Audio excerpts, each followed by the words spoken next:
Hello everyone, welcome to Prelims Primer Weekly News Analysis by Aptiplus Academy for Civil Services. Firstly, congratulations to all the successful candidates of Aptiplus Academy for Civil Services for their selection in UPSC 2021. It is indeed a proud moment for Aptiplus Academy as the legacy of success continues with 45 plus selections in UPSC CSE 2021. So congratulations to all the toppers. आज की पहली topic है monarch butterfly. Monarch butterfly जो एक migratory butterfly है और America में हर साल 4000 से भी ज़्यादा किलोमीटर्स ट्रैवल करती है। इसे रिसेंटली IUCN ने red list of threatened species में क्लासिफाई किया है एज एन एंडेंजर्ड स्पीशीज़। कुछ इस तरीके से दिखती है मोनार्क बटरफ्लाई। हैबिटेट डिस्ट्रक्शन और क्लाइमेट चेंज की वजह से ये बटरफ्लाई ग्रेजुअली एक्सटिंक्ट होती जा रही है। मोनार्क बटरफ्लाइज इंपॉर्टेंट पॉलिनेटर्स है। ये flower to flower pollen grains को कैरी करती है और अमेरिकन कॉन्टिनेंट में मोनार्क बटरफ्लाइज की जो पॉपुलेशन है वो लास्ट 10 ईयर्स में, लास्ट डेकेड में डिक्लाइन हो चुकी है बाय 72%। मोनार्क बटरफ्लाइज जो हैं ये अमेरिकन कॉन्टिनेंट की कैलिफोर्निया कोस्ट में पाई जाती है ड्यूरिंग द विंटर्स। इसके अलावा सेंट्रल मेक्सिको की फॉरेस्ट्स में भी ये पाई जाती हैं। इन बटरफ्लाइज की एक छोटी सी पॉपुलेशन इंडिया, ऑस्ट्रेलिया, हवाई जैसी कंट्रीज में भी पाई जाती है। मोनार्क बटरफ्लाइज पूरी अमेरिकन कॉन्टिनेंट को हर साल 2 बार चक्कर लगाती है और कई सारी वैरायटी की फ्लावर्स से नेक्टर को कलेक्ट करती रहती है। लेकिन जब ब्रीडिंग की बात आती है तो ये सिर्फ एक पर्टिकुलर प्लांट पे ब्रीड करती है, दैट इज मिल्क वीड्स। जैसा कि नाम से जाहिर है, मिल्कवीड प्लांट एक तरीके की वीड है, मतलब एक ऐसा प्लांट जो अनडिजायरेबल है और अनवांटेड है इन अ पर्टिकुलर प्लेस। तो अगर कोई ऐसी जगह है जहाँ पे क्रॉप्स कल्टीवेट किए जा रहे हैं बाय द फार्मर्स, वहाँ पे अगर मिल्कवीड प्लांट्स उगने शुरू हो जाते हैं तो क्रॉप्स के ऊपर इफेक्ट आने लगता है। इसी से बचने के लिए फार्मर्स बहुत तेज़ी से मिल्कवीड प्लांट्स को रिमूव कर देते हैं। लेकिन इसका डाउनसाइड ये है कि जो मोनार्क बटरफ्लाई है वो सिर्फ और सिर्फ इसी प्लांट के ऊपर डिपेंडेंट है इन टर्म्स ऑफ ब्रीडिंग। और मोनार्क बटरफ्लाइज जब लार्वा जो हैच होके निकलते हैं वो लार्वा भी इसी प्लांट्स को फीड करते हैं। तो अगर ये प्लांट्स ही नहीं रहे तो इनकी पॉपुलेशन भी धीरे धीरे ड्विंडल हो जाती है और यही हो रहा है। अगली टॉपिक है green open access rules 2022। Recently ministry of power ने ग्रीन ओपन एक्सेस रूल्स 2022 को नोटिफाई किया। एम है इंडिया की रिन्यूएबल एनर्जी प्रोग्राम्स को फर्दर एक्सेलरेट करना। इन रूल्स को नोटिफाई किया गया है ताकि रिन्यूएबल एनर्जी के थ्रू प्रोड्यूस की जाने वाली इलेक्ट्रिसिटी जनरेशन और भी प्रमोट की जा सके और इन्हें और भी लोग परचेज करें। कंजम्पशन ऑफ ग्रीन एनर्जी जो है ये बढ़े। At present maximum electricity production thermal power plant से होती है। इससे बहुत ज़्यादा पोल्यूशन होता है, कार्बन एमिशन होता है और यही रिस्पॉन्सिबल है for global warming and climate change in a broader scale. तो सभी कंट्रीज अभी कोशिश कर रही हैं कि ग्रीन एनर्जी प्रोड्यूस हो, एनर्जी इस तरीके से प्रोड्यूस हो ताकि रिन्यूएबल एनर्जी का यूज़ किया जा सके एज इट्स सोर्स। इंडिया की बाकी सभी कंट्रीज़ की तरह कुछ कमिटमेंट्स भी हैं। फॉर एग्जांपल पेरिस एग्रीमेंट में भी इंडिया ने प्रॉमिस किया है कि बाय 2030 इंडिया अपनी जो टोटल इलेक्ट्रिसिटी प्रोड्यूस करता है उसकी 50% क्लीन एनर्जी सोर्सेज से जनरेट करेगा। तो ये सारी कमिटमेंट्स भी रहती हैं इन लाइन। इसी को मद्देनजर रखते हुए इन नए रूल्स को नोटिफाई किया गया है। तो क्या नए रूल्स हैं एक बार देख लेते हैं। सबसे पहले है green power for consumers from discoms. हमारे जैसे जो कंज्यूमर्स हैं अब से हम डिमांड कर पाएंगे पावर डिस्ट्रीब्यूशन कंपनीज या डिस्कॉम्स के ऊपर कि हमें जो इलेक्ट्रिसिटी दिया जा रहा है वो ग्रीन एनर्जी से प्रोड्यूस किया जाना चाहिए। तो इस तरीके से हर एक कंज्यूमर कंट्रीब्यूट कर सकते हैं in achieving India's commitment. India ने ये कमिटमेंट किया है कि 2030 तक 500 gigawatt of non fossil fuel energy हम प्रोड्यूस करेंगे। इसी कमिटमेंट को फुलफिल करने में हर एक कंज्यूमर अभी कंट्रीब्यूट कर सकते हैं। अगली है green open access and its limits. पहले एक नियम था कि अगर कोई कंज्यूमर एंटिटी, कोई इंडस्ट्री ग्रीन एनर्जी से प्रोड्यूस होने वाली इलेक्ट्रिसिटी को परचेज करना चाहते हैं तो इन दैट केस उन्हें मिनिमम 100 किलोवाट तक का एनर्जी परचेज करना होगा। पर अभी इस थ्रेशोल्ड को हटा दिया गया है। तो अभी अगर कोई ग्रीन एनर्जी से प्रोड्यूस हुई इलेक्ट्रिसिटी को खरीदना चाहते हैं तो 1 मेगावाट तक की अगर रिक्वायरमेंट है तो उसे भी खरीदा जा सकता है थ्रू ओपन एक्सेस। तो सहूलियत इससे ये हो गई कि जो स्मॉल इंडस्ट्रीज हैं जिनकी रिक्वायरमेंट ही कम है, वो पहले ग्रीन एनर्जी से प्रोड्यूस हुई इलेक्ट्रिसिटी को नहीं खरीद पाते थे क्योंकि 100 किलोवाट तक का खरीदना होगा मिनिमम। अभी ये थ्रेशोल्ड हट गया है, 1 मेगावाट तक का भी अगर आपको चाहिए तो वो मिल जाएगा। तो इससे काफ़ी ज़्यादा इम्पैक्ट आएगा। सारी जो स्मॉलर इंडस्ट्रीज़ हैं वो बहुत अच्छे से अब एक्सेस कर पाएगी ग्रीन एनर्जी से प्रोड्यूस हुई इलेक्ट्रिसिटी को। अगली है transparency in the approval process. अगर कोई entity, consumer, industry green energy से प्रोड्यूस हुई इलेक्ट्रिसिटी को खरीदना चाहती है तो इन दैट केस उसे परमिशन लेनी पड़ती है, अप्रूवल लेनी पड़ती है, एप्लीकेशंस डालने पड़ते हैं। तो अभी ये नए रूल्स अभी ऐसे बन गए कि अप्रूवल जो है वो 15 दिन के अंदर ग्रांट कर दी जाएगी। एक नेशनल पोर्टल के थ्रू एप्लीकेशंस लिए जाएंगे और अगर 15 दिन के अंदर ग्रांट नहीं की जाती है अप्रूवल तो वो ऑटोमेटिकली अप्रूव्ड मानी जाएगी। अगली है tariff for the green energy. ये जो ग्रीन एनर्जी बेची जाएगी टू डिफरेंट कंज्यूमर्स, इसकी क्या प्राइस होगी इसे डिटरमाइन करेगी एक कमीशन। सेपरेटली इस कमीशन को फॉर्म किया जाएगा for particularly setting the price. Certificates for consuming green energy, जो कंज्यूमर्स ग्रीन एनर्जी को कंज्यूम कर रहे हैं उन्हें सर्टिफिकेट्स दिए जाएंगे। Surcharge and additional surcharge. Very very important to note कि अगर ग्रीन हाइड्रोजन और ग्रीन अमोनिया को प्रोड्यूस करने के लिए इलेक्ट्रिसिटी का यूज़ किया जा रहा है, ग्रीन एनर्जी का यूज़ किया जा रहा है, उसे खरीदा जा रहा है, तो इन दैट केस उसके ऊपर कोई भी क्रॉस सब्सिडी सरचार्ज या एडिशनल सरचार्ज एप्लीकेबल नहीं होगा। जाहिर है कि यहाँ पे ग्रीन हाइड्रोजन, ग्रीन अमोनिया मतलब ग्रीन एनर्जी को प्रोड्यूस करने के लिए ऐसी इलेक्ट्रिसिटी का यूज़ किया जा रहा है जिसे भी प्रोड्यूस किया गया है यूजिंग ग्रीन सोर्सेस, तो इसीलिए यहाँ पे सरचार्ज की बात नहीं आती। जो भी पावर डिस्ट्रीब्यूशन कंपनीज हैं उनके ऊपर एक यूनिफॉर्म आरपीओ लागू होगी। क्या है आरपीओ? Renewable purchase obligation. 2003 की इंडियन इलेक्ट्रिसिटी एक्ट के तहत हर एक पावर डिस्ट्रीब्यूशन कंपनी जो है, जो इलेक्ट्रिसिटी डिस्ट्रीब्यूशन लाइसेंसीज हैं, उनके ऊपर ये मैंडेट है कि वो एक मिनिमम स्पेसिफाइड क्वांटिटी जो है अपनी इलेक्ट्रिसिटी रिक्वायरमेंट की वो ऐसी खरीदे जिसे रिन्यूएबल एनर्जी सोर्सेज से प्रोड्यूस किया गया है। तो ये इसी को कहते हैं रिन्यूएबल परचेस ऑब्लिगेशन। मिनिमम एक अमाउंट का ऐसा इलेक्ट्रिसिटी जिसे ग्रीन सोर्सेज से प्रोड्यूस किया गया है और इसे इन सारी कंपनीज को खरीदना मैंडेटरी है, ओब्लिगेटरी है, और इसे मैंडेट किया गया है by the Indian electricity act 2003। In rules के बाद जाहिर है कि ओपन एक्सेस के थ्रू जो ग्रीन एनर्जी खरीदी जाती है उसकी जो अप्रूवल प्रोसेस है उसमें एक यूनिफॉर्मिटी आ जाएगी, एक उसमें स्ट्रीमलाइनिंग हो जाएगी, एप्लीकेशन प्रोसीजर में यूनिफॉर्मिटी आ जाएगी, सर्टेनिटी भी आएगी। एट प्रेजेंट डिफरेंट जो कंपनीज है, अगर प्राइवेट है, पब्लिक है, जो पावर डिस्ट्रीब्यूशन कंपनीज है और स्टेट टू स्टेट भी जो चार्जेस हैं वो डिफर करती है इलेक्ट्रिसिटी की, राइट।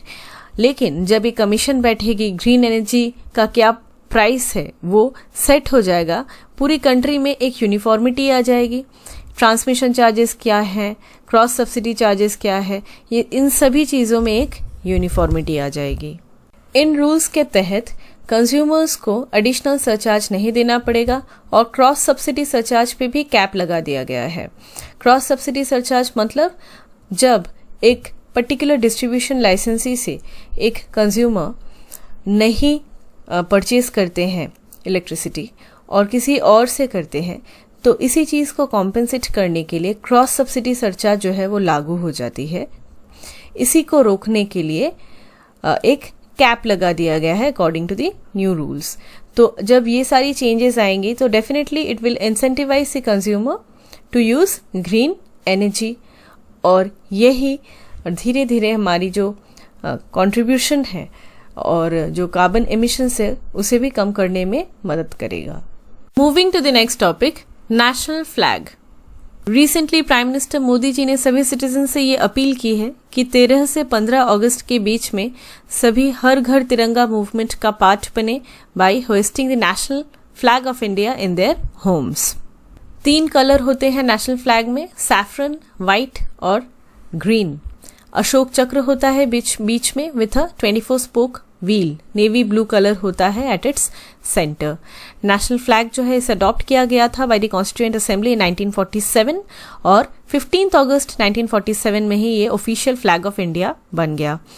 नेशनल फ्लैग जो है ये स्वराज फ्लैग के ऊपर बेस्ड है, जिसे इंडियन नेशनल कांग्रेस का फ्लैग माना जाता था पहले, and it was designed by Pingali Venkayya. Flag जो है it is governed by the flag code of India 2002 और इसके अलावा कुछ और लॉज भी हैं नेशनल एम्बलम से रिलेटेड जो फ्लैग के ऊपर लागू होते हैं। Flag code of India 2002। पहले नेशनल फ्लैग किस तरीके से डिस्प्ले होगा ये गवर्न होता था by the emblems and names prevention of improper use act of 1950 and prevention of insults to national honour act 1971। 2002 के फ्लैग कोड ऑफ इंडिया ने नेशनल फ्लैग से रिलेटेड सभी प्रीवियस लॉज, कन्वेंशंस और practices को compile कर दिया। तो ये कंपाइल्ड जो कोड है ये एक सेट ऑफ लॉ है, प्रैक्टिसेस है कि किस तरीके से नेशनल फ्लैग डिस्प्ले होगा, और ये इफेक्ट में आ गया 26 जनवरी 2002 को। The flag code of India code जो है ये 3 पार्ट्स में डिवाइडेड है। पार्ट 1 में नेशनल फ्लैग की जनरल डिस्क्रिप्शन दी गई है कि किस तरीके से नेशनल फ्लैग के सारी क्या क्या पार्ट्स हैं, क्या क्या उसकी चीजें हैं। पार्ट 2 में नेशनल फ्लैग किस तरीके से डिस्प्ले की जानी चाहिए by the members of public and private organisations, educational institutions etcetera. और पार्ट 3 में ये दिया गया है कि किस तरीके से नेशनल फ्लैग को डिस्प्ले किया जाएगा by the government, different organisations and agencies. 2002 के फ्लैग कोड ऑफ इंडिया के तहत जनरल जो भी पब्लिक प्राइवेट ऑर्गेनाइजेशंस है, एजुकेशनल इंस्टीट्यूशंस है, वो नेशनल फ्लैग को डिस्प्ले कर सकते हैं विदाउट एनी रिस्ट्रिक्शन, प्रोवाइडेड कि वो नेशनल फ्लैग के प्रति डिग्निटी दिखाए, ऑनर करे नेशनल फ्लैग को while displaying it. Description of national flag अगर हम देखें तो उसमें टॉप पैनल में सैफरन या केसरी, बॉटम में ग्रीन, मिडिल में व्हाइट, अशोक चक्र नेवी ब्लू में 24 इक्वली स्पेस्ड स्पोक्स होते हैं मिडिल में। नेशनल फ्लैग को किस मटेरियल से बनाया जाना चाहिए? खादी या हैंड स्पन क्लोथ। सिर्फ इसी से नेशनल फ्लैग को बनाना मैंडेटरी है। अगर किसी और मटेरियल से नेशनल फ्लैग को बनाया जाता है तो वो पनिशेबल होता है बाय लॉ। इससे 3 साल की जेल हो सकती है और फाइन भी लग सकता है। पेपर से बनी हुई जो नेशनल फ्लैग्स हैं इसे कहीं पे भी डिस्कार्ड कर देना, कहीं पे भी इसे फेंक देना ये अलाउड नहीं है। इसके अलावा अगर इसे डिस्पोज भी करना है तो प्राइवेट में और विथ डिग्निटी इसे डिस्पोज करना मैंडेटरी है। गाड़ियों में नेशनल फ्लैग जो फ्लाई करता है इसका प्रिविलेज सबको नहीं है, इसमें भी कई सारी रिस्ट्रिक्शंस हैं। प्रेसिडेंट के गाड़ी में ये अलाउड है, vice president, governor, lieutenant governor जो भी स्टेट्स और यूनियन टेरिटरीज के हैं इनके गाड़ी में ये अलाउड है। इंडिया के बाहर जो भी पोस्टेड हैं अब्रॉड या इंडियन मिशंस के जो हेड्स हैं उनके गाड़ियों में अलाउड है। प्राइम मिनिस्टर दूसरे कैबिनेट मिनिस्टर्स के गाड़ी में या फिर स्टेट के मिनिस्टर्स के गाड़ी में, डिप्यूटी मिनिस्टर्स के गाड़ी में ये अलाउड है। इसके अलावा चीफ मिनिस्टर, दूसरे कैबिनेट मिनिस्टर स्टेट में और यूनियन टेरिटरी के भी जो मिनिस्टर्स हैं और ministers of state, deputy ministers वो स्टेट के हो या यूनियन टेरिटरी के हो उनके गाड़ियों में भी अलाउड है। स्पीकर लोकसभा के या फिर राज्यसभा के जो डेप्यूटी चेयरमैन होते हैं या लोकसभा के जो डेप्यूटी स्पीकर होते हैं उनके गाड़ियों में भी फ्लैग्स अलाउड है। जिन स्टेट्स में लेजिस्लेटिव काउंसिल्स हैं उन काउंसिल्स के चेयरमैन, इसके अलावा स्टेट्स और यूनियन टेरिटरीज की जो लेजिस्लेटिव असेंबलीज होती हैं उनके स्पीकर्स, जुडिशरी में आते हैं तो chief justice of India, supreme court के जजेस, हाई कोर्ट के चीफ जस्टिस और हाई कोर्ट के जजेस, इनके गाड़ियों में भी फ्लैग्स को फ्लाई किया जा सकता है। सुप्रीम कोर्ट ने भी एक रूलिंग दी है कि आर्टिकल 19 के तहत सिटीजन्स की फंडामेंटल राइट है कि वो नेशनल फ्लैग को फ्लाई कर सकते हैं अपने घरों के प्रेमाइसेस में पूरे साल, प्रोवाइडेड कि वो नेशनल फ्लैग की डिग्निटी को किसी भी तरीके से कम ना कर रहे हों। मतलब कहीं पे भी नेशनल फ्लैग को फेंक देना या फिर डेरोगेटरी कमेंट्स, उसे हाइट को उसकी कम करके उसे झुका के रखना, ये सारी चीज़ें अगर ना करें तो पूरे ऑनर के साथ अगर रखना हो तो पूरे साल अपने प्रोमाइसेस में रख सकते हैं। अगली टॉपिक है हर घर जल। रिसेंटली मध्य प्रदेश का जो बुरहानपुर डिस्ट्रिक्ट है वो इंडिया का सबसे पहला हर घर जल डिस्ट्रिक्ट बना। हर घर जल स्कीम जो है इसे 2019 में शुरू किया गया था बाय द यूनियन गवर्नमेंट और ये जल जीवन मिशन का एक पार्ट है। हर घर जल स्कीम का एम है 2024 तक हर एक रूरल हाउस होल्ड में टैप वाटर प्रोवाइड करना। जल जीवन मिशन की अगर हम बात करें तो जल जीवन मिशन को लॉन्च किया गया था इन द ईयर 2019 इटसेल्फ। इसे इम्प्लीमेंट करती है ministry of Jal Shakti. Aim है सेफ ड्रिंकिंग वाटर प्रोवाइड करना to all the households through tap connections by 2024, all the households of rural areas. इसके अलावा पब्लिक इंस्टीट्यूशंस में भी एडिक्वेट ड्रिंकिंग वाटर प्रोवाइड करना, ग्राम पंचायत के building, primary school, anganwadi centre, health and wellness centres etcetera. जल जीवन mission ये ensure करती है कि कम्युनिटी पार्टिसिपेशन हो, जो भी लोग हैं सभी पार्टिसिपेट करें और एक कॉन्सर्टेड वे में अवेयरनेस फैले, एजुकेशन और कम्युनिकेशन कैंपेन बने ऑन वाटर। अगली फीचर है कि रूरल हाउस होल्ड में टैप वाटर कनेक्शन के द्वारा वाटर प्रोवाइड करने के लिए जो भी वाटर सप्लाई इंफ्रास्ट्रक्चर के डेवलपमेंट की जरूरत होती है उसे डेवलप किया जाए। ड्रिंकिंग वाटर सोर्सेस को डेवलप किया जाए ताकि लॉन्ग टर्म सस्टेनेबिलिटी रहे। मतलब ऐसा नहीं है कि कनेक्शन बना दिया, टैप्स भी बना दिए, पानी जा रहा है, लेकिन कुछ दिन बाद जो सोर्स है उसी का कुछ ठीक ठिकाना नहीं है।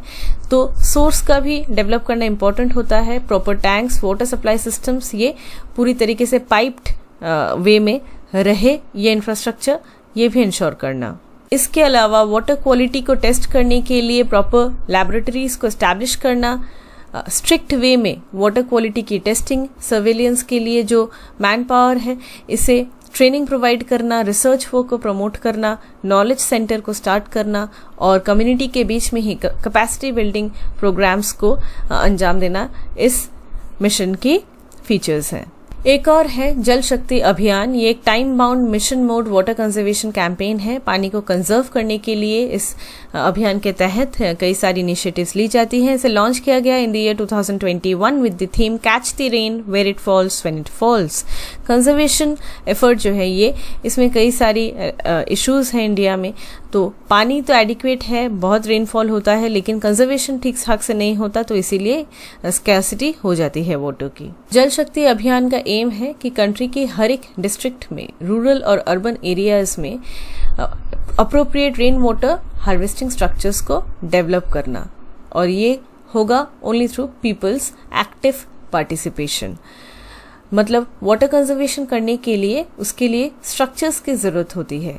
कहाँ पे वाटर को कंजर्व करें, तो ये स्ट्रक्चर्स जो है प्रॉपर्ली डेवलप्ड नहीं है अक्रॉस द कंट्री, और इसी को अंजाम देने के लिए जल शक्ति अभियान कई सारी इनिशिएटिव्स लेती है। ट्रेडिशनल वैसे कई सारी वेज हैं, वाटर हार्वेस्टिंग स्ट्रक्चर्स बनाई जाती गई हैं इंडिया में एंशिएंट टाइम से ही, लेकिन अभी मॉडर्न टाइम्स में और भी डेवलप करने की ज़रूरत है, और कम्युनिटीज़ में भी अवेयरनेस फैलाने की ज़रूरत है कि और भी ज़्यादा से ज़्यादा इन स्ट्रक्चर्स को बनाया जाए और इसे यूज़ किया जाए फॉर कंजर्विंग वाटर।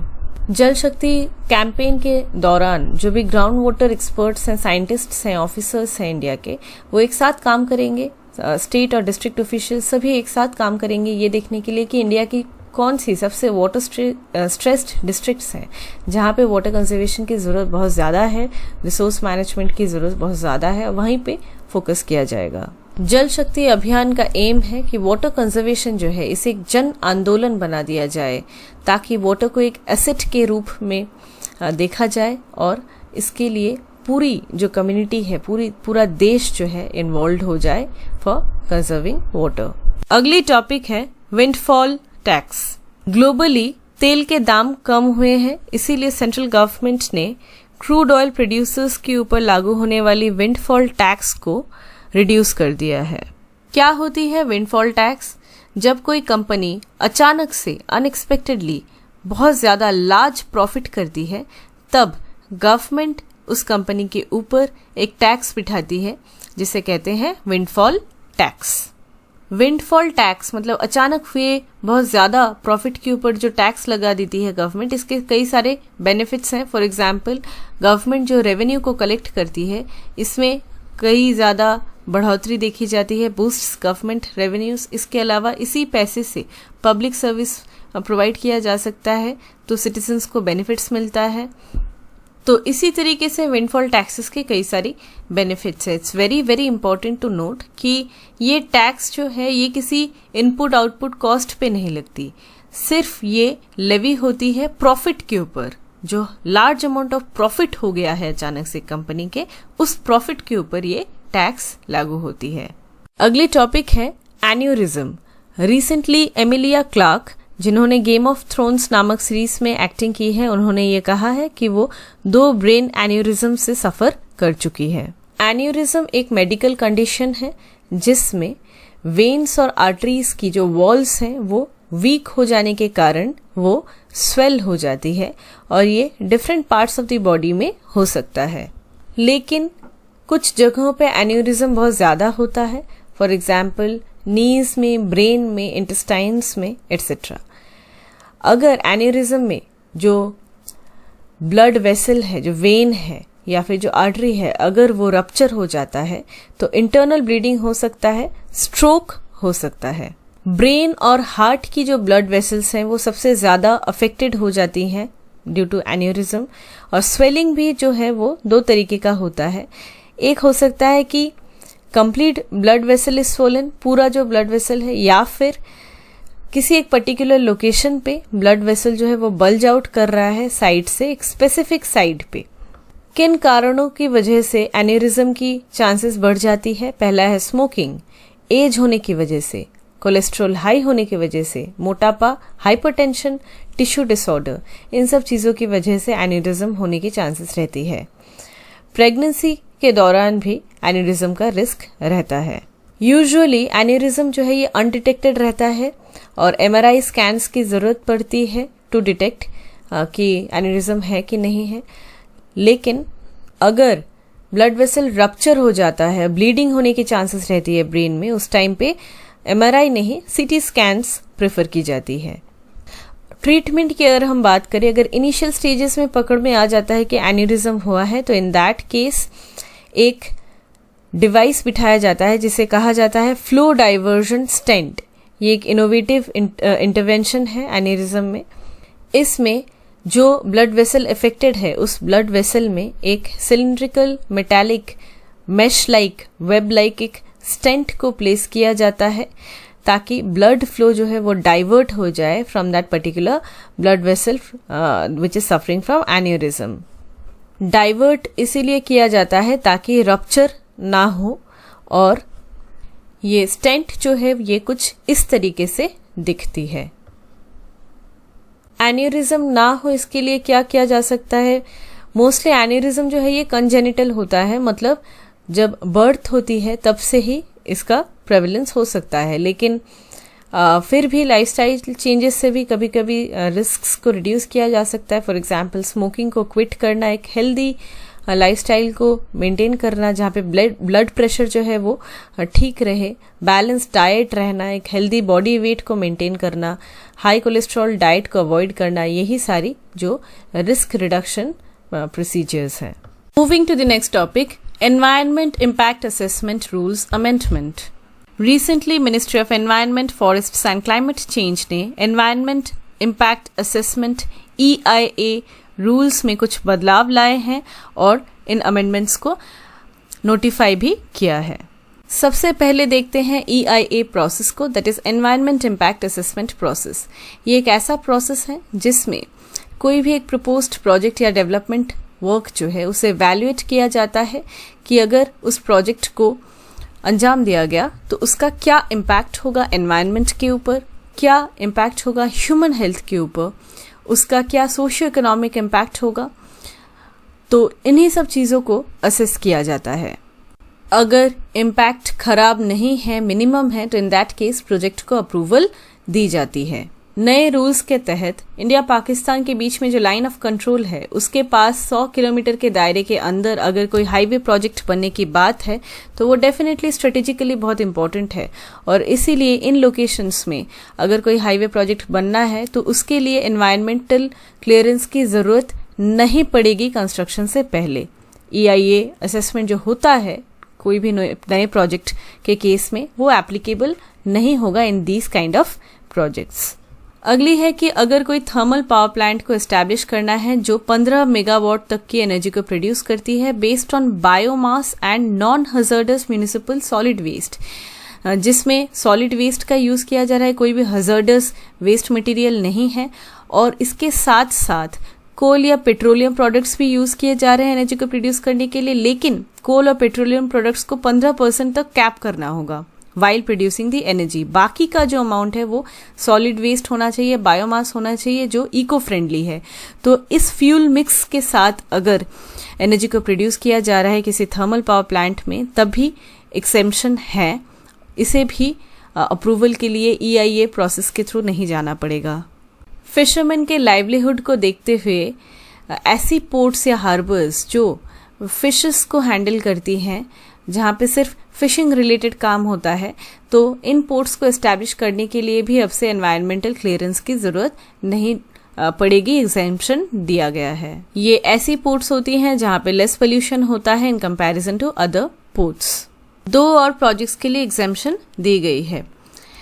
पहले में टोल प्लाजा के केस में अगर टोल कलेक्शन बूथ इंस्टॉल करने की ज़रूरत है और उसके लिए टोल प्लाजा को और भी चौड़ा बनाने की ज़रूरत है बिकॉज व्हीकल्स के नंबर बहुत ज़्यादा बढ़ गए हैं, टोल कलेक्शन बूथ्स की और ज़्यादा ज़रूरत है, तो इन्हें इंस्टॉल करने के लिए भी एनवायरमेंटल क्लियरेंस की ज़रूरत नहीं पड़ेगी।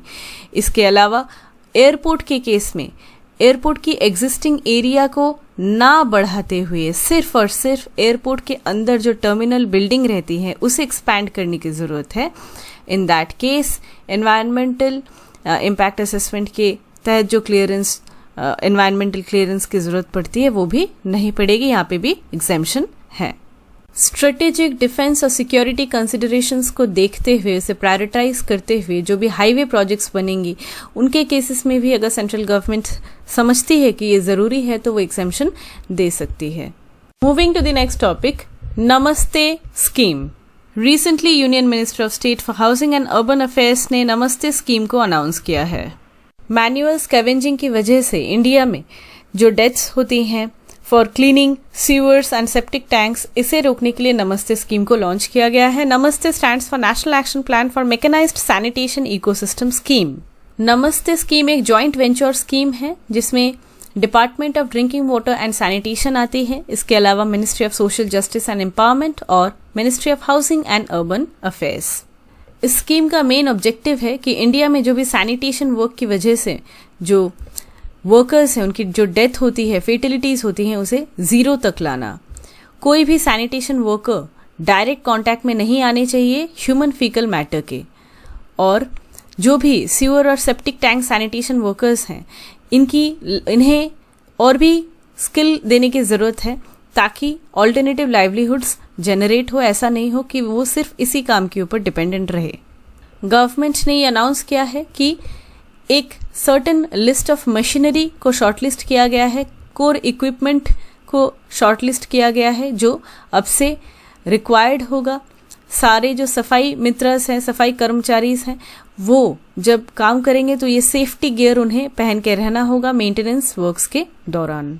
सफाई मित्रस किस तरीके से इन मशीनरीज और इन इक्विपमेंट्स को यूज कर सकते हैं ड्यूरिंग सैनिटेशन वर्क ताकि इनकी हेल्थ के ऊपर कोई आंच ना आए, इसके लिए ट्रेनिंग प्रोवाइड की जाएगी। इसके अलावा सैनिटेशन वर्क के अलावा दूसरे कामों के लिए इन्हें स्किल प्रोवाइड की जाएगी ताकि लाइवलीहुड सपोर्ट इन्हें मिल सके, और इसके लिए ministry of social justice and empowerment जो है वो काम करेगी थ्रू द नेशनल सफाई कर्मचारी फाइनेंस डेवलपमेंट कॉरपोरेशन। तो क्या इंडिया में सैनिटेशन वर्कर्स के लिए ऐसे कदम पहली बार उठाए जा रहे हैं? जी नहीं। इंडिया में सैनिटेशन वर्कर्स के लिए बहुत सारे लॉज हैं, लेकिन इसके बावजूद सैनिटेशन वर्कर्स जो है इन्हें एक स्टीरियोटाइप, एक स्टिग्मा का सामना करना पड़ता है और इन्हें जो बेसिक फंडामेंटल राइट्स हैं वो भी नहीं दिए जाते। ये एक सोशल इशू है जिसे सिर्फ और सिर्फ लॉ से हम इरेडिकेट नहीं कर सकते। 1990s में सिविल सोसाइटीज़ ने एक मूवमेंट स्टार्ट किया था जिसका एम था कि ड्राई लैट्रिन्स को अबॉलिश कर दिया जाए।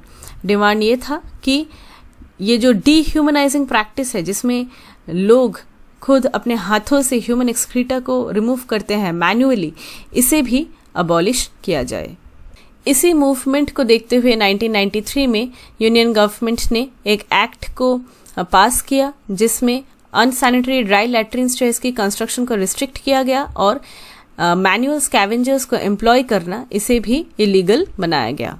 समय के साथ साथ जो ड्राई लैट्रिन्स होते हैं इनके कंस्ट्रक्शंस तो कम हुए, लेकिन मैनहोल्स के अंदर जब ये सैनिटेशन वर्कर्स अंदर घुस के काम करते हैं, सफाई का काम करते हैं, सेप्टिक टैंक्स के अंदर जाके ये काम करते हैं, इससे होने वाली डेथ्स की जो नंबर है वो कंटिन्यूसली बढ़ती रही।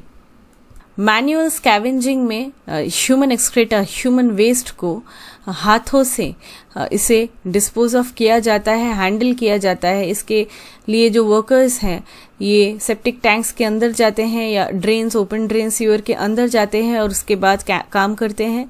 तो ये बहुत ही एक इनह्यूमन प्रैक्टिस है 21st सेंचुरी में जो अभी भी इलीगली चलता जा रहा है। सैनिटेशन से रिलेटेड जो वर्क है, जो ऑक्यूपेशन है, इसे कास्ट के साथ बांधा गया है इंडिया में। तो सारी जो क्लीनिंग रिलेटेड जो ये काम है इसे लो एक काइंड ऑफ जॉब माना जाता है और इसीलिए सो कॉल्ड लो कास्ट जो है उन्हें ये काम सौंपा जाता है, which is extremely inhuman and it is unbelievable as well as it is unacceptable in today's times. India ने मैनुअल स्कैवेंजिंग को पूरी तरीके से बैन किया under the prohibition of employment as manual scavengers and their rehabilitation act 2013। इस act ने ban किया है कि कोई भी इंडिविजुअल को मैनुअल क्लीनिंग, कैरिंग या डिस्पोज करने के लिए ह्यूमन फीकल मैटर के लिए उसे असाइन नहीं किया जा सकता। इसके अलावा सेप्टिक टैंक्स को क्लीन करने के लिए, डिचेस, रेलवे ट्रैक्स को क्लीन करने के लिए भी सैनिटेशन वर्कर्स को एम्प्लॉय नहीं किया जा सकता। लेकिन socio economic and caste census SECC की जो सेंसस है 2015 में जो रिलीज हुई, उसकी रिपोर्ट के अनुसार 18 मिलियन मैनुअल स्कैवेंजर्स हैं इंडिया में रूरल एरियाज में। और स्टैटिस्टिक्स ये भी शो करते हैं कि इंडिया के जो सीवेज क्लीनर्स हैं उनमें से 80% जो वर्कर्स हैं वो 60 साल की उम्र होने से पहले ही मर जाते हैं because of various infectious diseases. तो ये जो नए रूल्स लाए गए हैं, आशा है कि इससे ये जो डीह्यूमनाइजिंग प्रैक्टिस है इसमें पूरी जोर शोर से इसमें रोक लगे और भी स्टेप्स लिए जाए ताकि पूरी तरीके से इरेडिकेट हो सके manual scavenging from India. Moving to the next topic, goal 2.0। Recently union minister for tribal affairs ने लोकसभा में ये कहा कि गोल प्रोग्राम के second phase that is goal 2.0 को लॉन्च किया गया है और इस प्रोग्राम का एम है ट्राइबल यूथ में डिजिटल एम्पावरमेंट को प्रमोट करना। गोल प्रोग्राम में goal stands for going online as leaders. ये जो प्रोग्राम है ये एक जॉइंट इनिशिएटिव है मिनिस्ट्री ऑफ ट्राइबल अफेयर्स का और मीटा का। मीटा जो है ये फेसबुक का अम्ब्रेला जो पेरेंट कंपनी है, ये है मीटा जो अभी कुछ दिन पहले लॉन्च हुआ था। ट्राइबल यंगस्टर्स में और विमेन में डिजिटल एम्पावरमेंट हो, यही इस प्रोग्राम का मेन ऑब्जेक्टिव है। प्रोग्राम का पहला फेज 2020 में लॉन्च किया गया था। इस फर्स्ट फेज में यूथ को 40 घंटे से भी ज्यादा टाइम का ट्रेनिंग कोर्स प्रोवाइड किया गया था।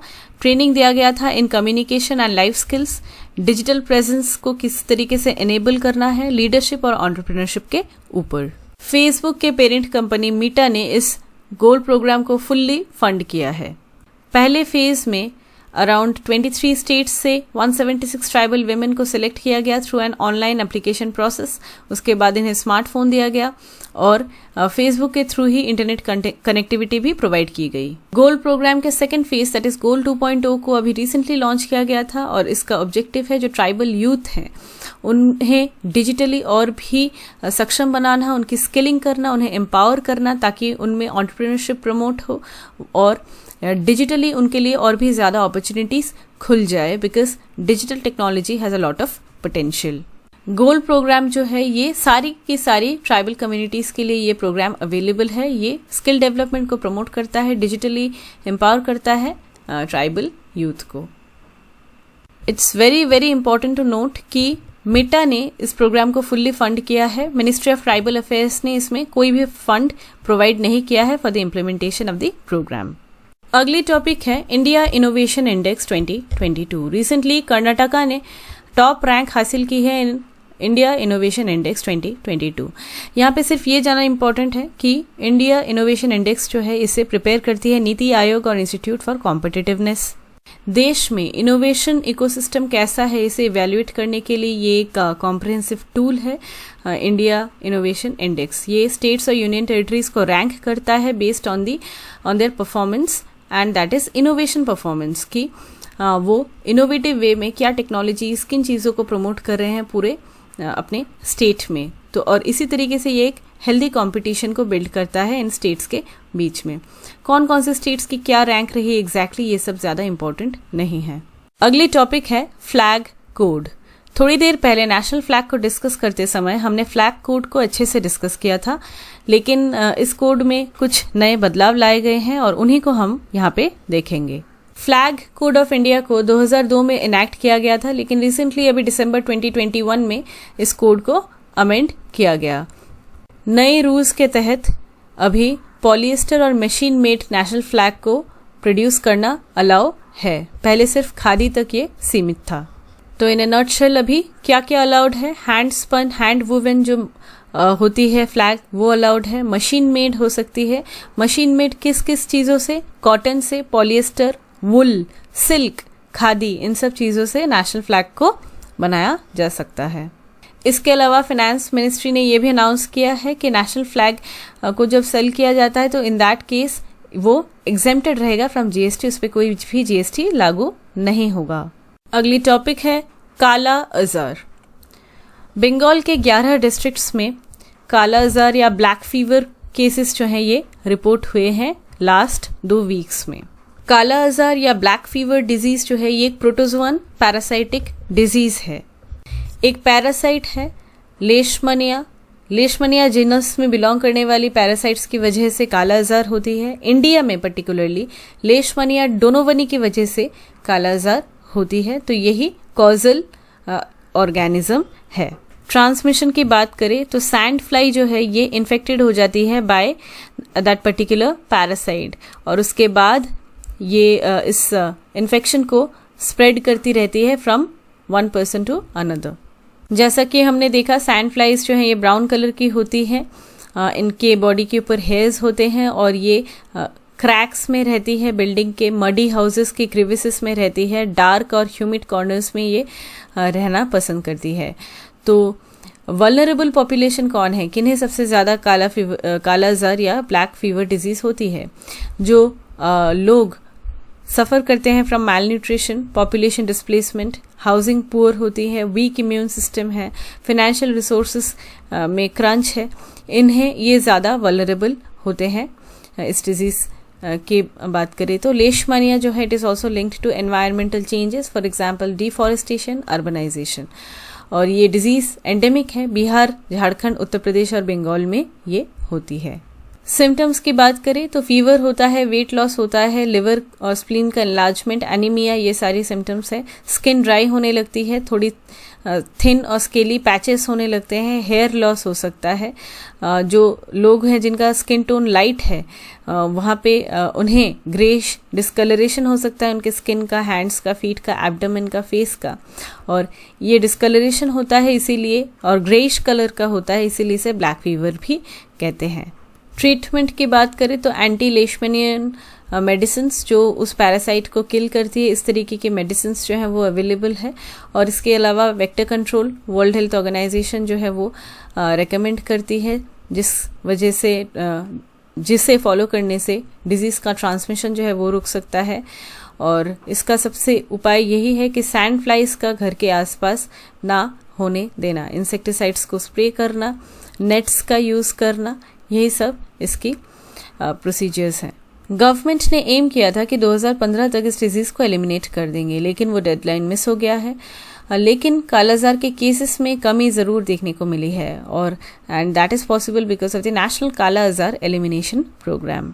नेशनल कालाजार एलिमिनेशन प्रोग्राम के अंदर सेंट्रल गवर्नमेंट जो है ये medicine, insecticides, technical support provide करती है, लेकिन स्टेट गवर्नमेंट जो है इस प्रोजेक्ट के इम्प्लीमेंटेशन के लिए पूरा जो कॉस्ट है ये स्टेट गवर्नमेंट ही बियर करती है। प्रोग्राम जो है ये इम्प्लीमेंटेड होता है बाय द स्टेट या डिस्ट्रिक्ट मलेरिया कंट्रोल ऑफिसर्स और प्राइमरी हेल्थ केयर सिस्टम्स के थ्रू। कुछ प्रैक्टिस क्वेश्चंस डिस्कस करते हैं, आपको बताना है कौन से ट्रू है कौन से false. Number 1, the migratory monarch butterfly is critically endangered in the International Union for Conservation of Nature, that is IUCN Red List of Threatened Species. Number 2, as per the new Green Open Access rules, the Green Open Access is allowed to any consumer and the limit of open access transaction has been reduced to 10 megawatt.